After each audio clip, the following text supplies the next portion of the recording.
राज्य उत्पादन शुल्क विभाग नाशिक यांच्या विशेष मोहिमेअंतर्गत त्र्यंबकेश्वर तालुक्यातील मुळेगाव शिवार परिसरात अवैध हातभट्टी दारू निर्मिती विरोधात मोठी कारवाई करण्यात आली. या कारवाईत 2 गुन्हे दाखल करून 2 आरोपींना अटक करण्यात आली असून तब्बल 3,88,700 रुपये किमतीचा मुद्देमाल जप्त व नष्ट करण्यात आला.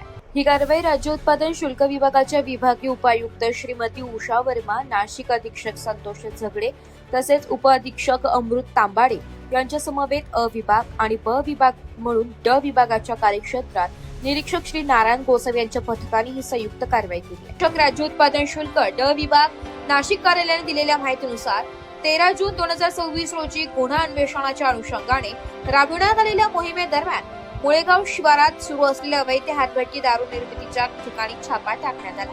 या कारवाईत 35 लिटर गावठी हातभट्टी दारू जप्त करण्यात आली. तसेच हातभट्टी दारू निर्मितीसाठी वापरण्यात येणारे 10,200 लिटर रसायन नष्ट करण्यात आले. या प्रकरणी संबंधित आरोपींविरोधात महाराष्ट्र दारूबंदी कायद्यान्वये गुन्हा दाखल करण्यात आला. राज्य उत्पादन शुल्क विभागाच्या या कारवाईत एकूण 2 गुन्हे दाखल करण्यात आले असून 2 वारस प्रकरणांची नोंद करण्यात आली.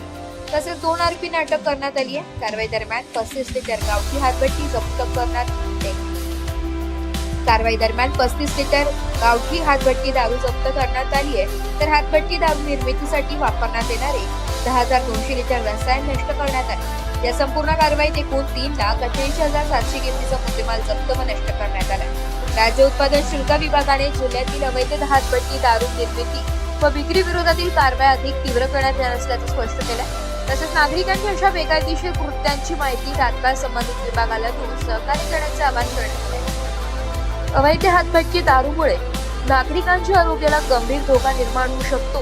त्यामुळे अशा प्रकारच्या गुन्हेगारी प्रवृत्तींना आळा घालण्यासाठी राज्य उत्पादन शुल्क विभागाकडून सातत्याने विशेष मोहिमा राबवण्यात येत असून दोषींविरोधात कठोर कारवाई केली जात असल्याचं विभागाकडून सांगण्यात आलं. ब्युरो रिपोर्ट, नाशिक लोकशाही न्यूज, नाशिक.